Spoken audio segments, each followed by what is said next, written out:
وللعرب أندية سطرت التاريخ وكتبت الأمجاد، فكانت قبلة لعشاق كرة القدم ومكانا آمنا لمشاعر جماهير عربية عاشقة. ففي مصر قوة الأهلي لا تموت، وشغف الزمالك لا ينضب، زعامة الهلال تطغى في المملكة، وعالمية النصر باقية، وعمادة الاتحاد تاريخية، وملكية الأهلي راقية، وزئير ليوث الشباب في كل مكان يدوي. في المغرب هناك نسور اسمها الرجاء، وللأمة هناك وداد. في الأردن هناك زعامة الفيصلي وقوة ماردها الوحدات. وفي الخضراء لإفريقيا غول اسمه الترجي، ونادي الشعب هو الإفريقي، وجوهرة الساحل النجم الرياضي. في العراق ما زالت نوارس الزورات تحلق عاليا، وصقور الجوية تعانق السماء، وأجمل الألحان بإثارة الشرطة والأناقة تتجسد في نادي الطلبة. في سوريا الزعامة فرضها الجيش، وتاريخ كبير لنسور الكرامة الزرقاء، وأحمر حلب نادي الاتحاد، وأيضا نسور تشرين.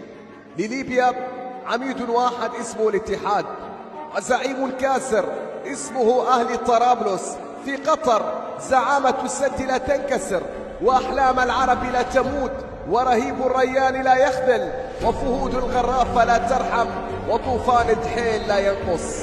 عمادة الكويت في دولة الكويت، الزعامة الملكية لنادي القادسية، وتاريخ عريض للصقور العرباوية. في السودان هناك موج أزرق اسمه الهلال، وأحمر وهاج يسمى المريخ.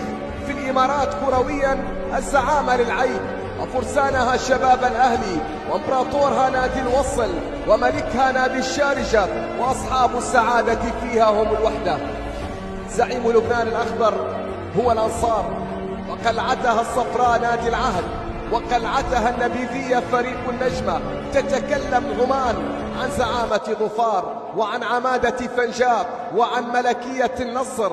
كنار الشبيبة تغرد هناك في الجزائر، والحمراء العاصمية شباب الوزداد، ونسرها الأسود وفاق الصيف، وصصارة الإبداع نادي الاتحاد. وذكريات لا تنسى أبدا بالنسبة للمولدية.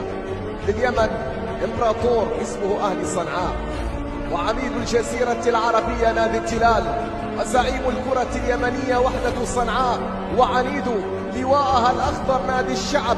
ومن الحال ما حلق الصقر.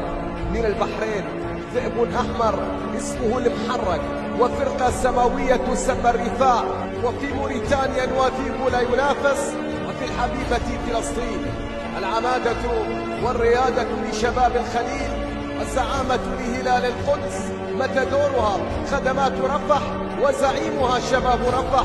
في جيبوتي سيطر جيبوتي تيليكوم، وفي الصومال إلمان وهورسي، والركن الشمالي في جزر القمر.